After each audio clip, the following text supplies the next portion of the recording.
guess, just to play not just to win, but to play the way you did to win. Yeah, I mean, it's always huge to get game one. Obviously I like the style of play that we played. I think next game, obviously, we got to expect that that's their best is coming.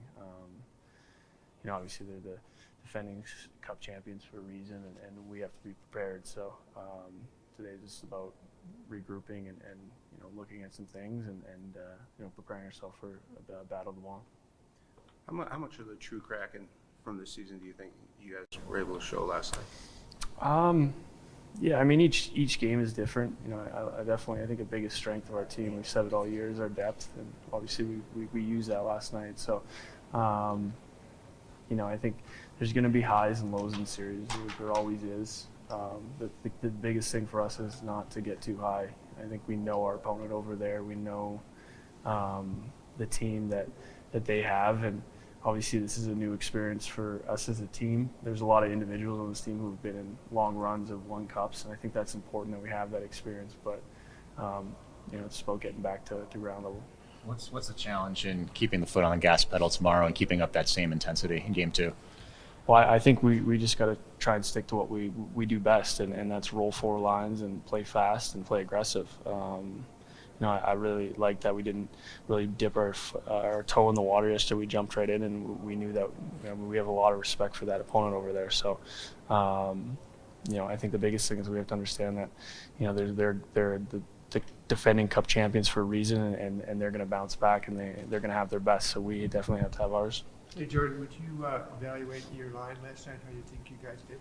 Yeah, I mean, I thought we created a few chances, and we were even on the plus side. I think, obviously, playoffs, when you get into a chance, the game gets a lot tighter. You're not going to get as many scoring chances as you usually do maybe during the regular season. So, we're going to be a big part of this series, and we're going to have to find the score sheet. But the biggest thing is we're going to keep the puck out of our net, too. So we obviously did that last night, and I think for the most part, if you look at our team and the way that we're the makeup, we have contributions from each night from different lines, and that's why we're successful. It seemed in the third period last night, Geeky gets that goal, and then it really seemed like they were out of their element. They had a couple offsides penalties and things like that. Did you see that as well, that you really got them out of their element late, and that helped you close things out? And how does that carry over into game two? I wasn't really watching for that sort of thing, offsides and whatnot, but I like the way that we closed out the game. We tried to limit their chances. They have a pretty good offensive team there, especially a good top line. They're going to create once in a while, and I think Gruby did a really good job of keeping the puck out of the net and seeing the puck and not giving up secondary stuff, so he was a big part of that. What kind of opportunity is tomorrow night to be able to have a chance to steal a couple away from home coming back to Seattle?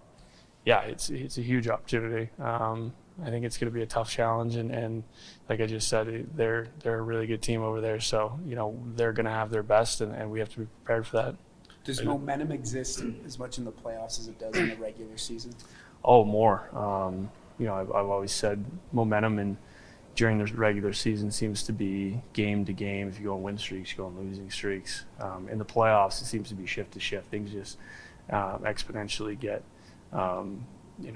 magnified, and with plays and individual mistakes or whatever seem to end up in the back of your net. So, you really have to be dialed in and focused, and that's what makes it so much fun. I don't mean to make you look past game two, but I'm trying to collect for a game three preview, the first home game. Just what's been your experience in Seattle about how sort of the buzz has grown, especially this year as you guys played so well? Yeah. What do you expect in that building? First off, I've been a Seahawks fan for a long time, gone to a lot of games, and I know how that building is, a 13-man, and I expect it to be similar, for our game. It's that it really is a sports fan city. People get behind their teams, and the fact that we've been able to have some success early this year, I hope we've created some buzz around the city for the hockey team, and obviously the beautiful building they've built, and I think people enjoy coming to the games, and I expect game 3, 4 to be no different. Totally fishing here, but do you have like a favorite anecdote, like on or off the ice, just about the buzz in the town, or the way hockey is sort of, become entrenched, or whatever word you want to use? Not really a story. I think the biggest thing for me is just the amount of Kraken gear I see, driving around town. You see it through the airport, you see it through downtown driving.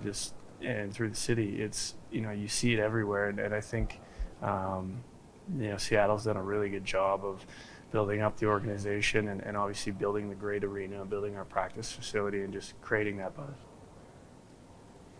Thanks, Jim.